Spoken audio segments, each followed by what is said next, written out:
The King of the Golden Mountain. Once upon a time, there was a merchant. A merchant is someone who buys and sells things. He was very rich. One day, he put all his goods onto a boat. Goods are things that people buy and sell.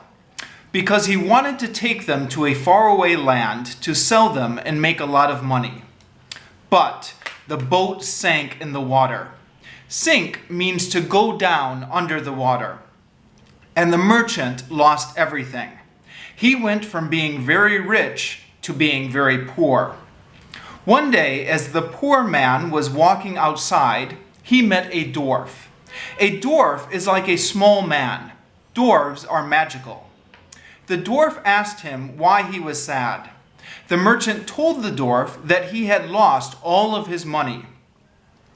"I will give you lots of gold," said the dwarf. Gold is something that is worth a lot of money. But in 12 years' time, you must bring me the first thing that touches your leg when you go home tonight. The merchant thought that the first thing that would touch his leg would be his cat or his dog. So he said yes.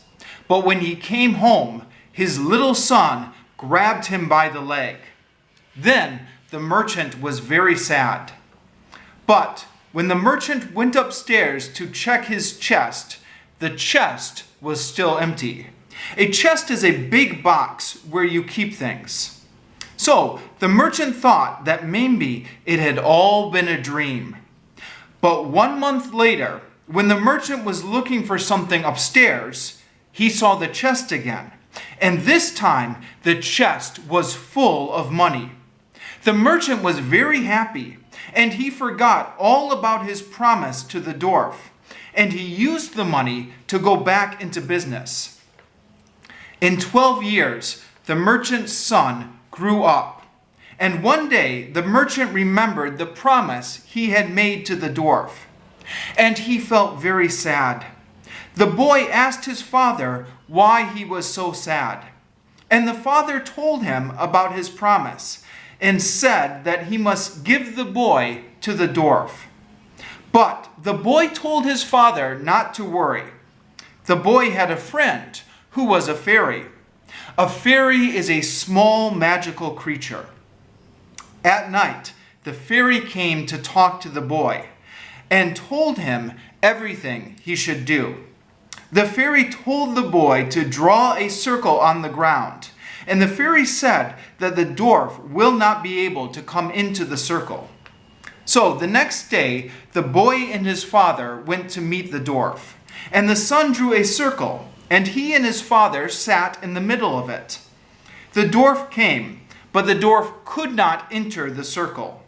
The dwarf was very angry. "A promise is a promise," said the dwarf.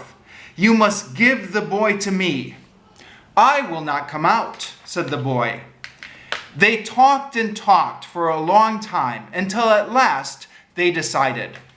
The father would not give his son to the dwarf, but the father would have to put his son into a boat and push the boat out onto the sea. So the son got into the boat, and his father pushed him out onto the sea. But before the boy got far, a wave turned the boat over. The father and the dwarf were watching from the shore. The father thought his son had drowned. Drowned means to die in the water. The dwarf thought he had gotten his revenge. Both the dwarf and the father went away. But the boy had not drowned. The good fairy had been watching the boy, and the fairy rescued the boy from the bottom of the sea and brought him up to the surface again. The boy held onto the boat and was safe.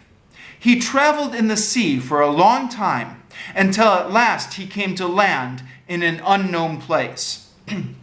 In this place there was a mountain made of gold, and on the golden mountain there was a palace. A palace is a big castle where the king lives. The boy went into the palace, but it was empty. There was no one there. At last, in one of the rooms, the boy found a white snake. The white snake said to him, I am really a princess. I was changed into a snake by magic. You can help me. Tonight, 12 men will come here. They will beat you. Beat means to hit and kick someone. You must not say anything or try to find them. Let them beat you. If you do this for 3 nights, then I will turn back into a princess. That night, 12 men came, and they beat the boy. But he didn't fight them, and he didn't say anything. After 3 nights, the white snake changed back into a princess. The boy was almost dead by this time, but the princess used her powers to heal him. And then the boy and the princess fell in love and got married. And the boy became king of the mountain, and the princess became the queen. And they had a son. 8 years later, the king of the Golden Mountain wanted to see his father again. He told the queen about his plan to visit his father. But the queen said, Don't go. If you go, bad things will happen to us. But the king really wanted to see his father. So at last, the queen said, Okay, you can go. Take this ring. It's a magic wishing ring. Wherever you wish to go, the ring will bring you.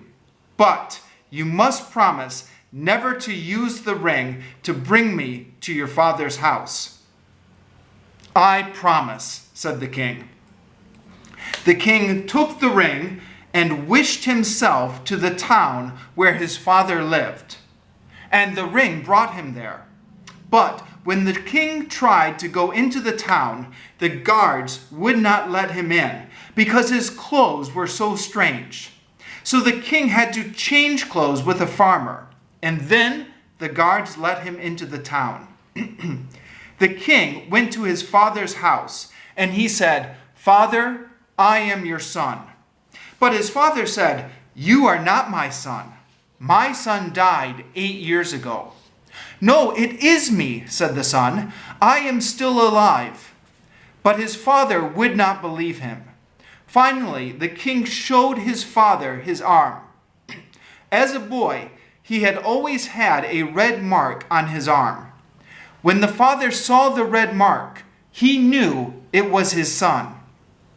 Next, the king told him that he had married a princess and had had a son and was king of a golden mountain.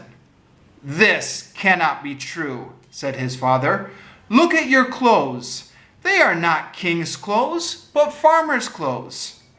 At this, the king became angry, and he forgot his promise to his wife. And he wished for his wife and son to be brought to his father's house. And his wife and son appeared. But his wife, the queen, was very angry because he had broken his promise. Later that day, while they were walking, the king felt tired. He and the queen and his son laid down under a tree to rest. But while he was sleeping, the queen took his ring off of his finger. And then the queen wished herself and her son back to the palace, leaving the king all alone. The king woke up and realized he was all alone. He didn't know what to do, but he decided to start walking until he got back to the Golden Mountain. While he was walking, the king came across 3 giants. A giant is someone who is very big. The 3 giants were arguing about their inheritance. An inheritance is something you get when your father dies. There were 3 things: magic boots that could take you wherever you wanted, a magic cloak that could make you invisible, and a magic sword. If you say, heads off, this sword could cut off the heads of your enemies. A cloak is a type of coat. Invisible means that no one can see you. The giants couldn't decide who should get which things. They were arguing and arguing. So the giants asked the king to help them decide. "I will help you," said the king, "but first I need to hold the things so that I can better decide who should get them." So the giants gave him the magic boots and the magic cloak and the magic sword. The king put on the cloak and the boots and held the sword. And as soon as he had all three, he used the magic boots to wish himself back to his palace. When the king got back to his palace, he saw that there were many people there, and there was a big party. He asked what was happening, and the people there told him that the queen was going to marry another husband. The king put on the invisibility cloak so that no one could see him, and he went into the palace. In the palace, everyone was eating and drinking to celebrate the wedding. But the king stood next to the queen. Whenever the queen tried to eat something, he would move the food away.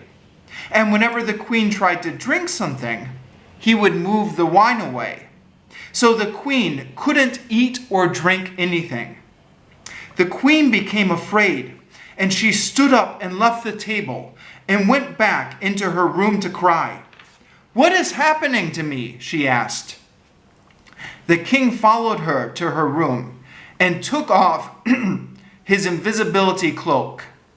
"I am your true husband," he said, "and I have come back." Then the king went back out to the party. "Everyone get out," he said. "This party is over." But the people would not leave, and they tried to fight the king.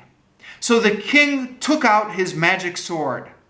"Heads off," the king said, and the sword cut everyone's heads off. And so the king was king of the Golden Mountain once more.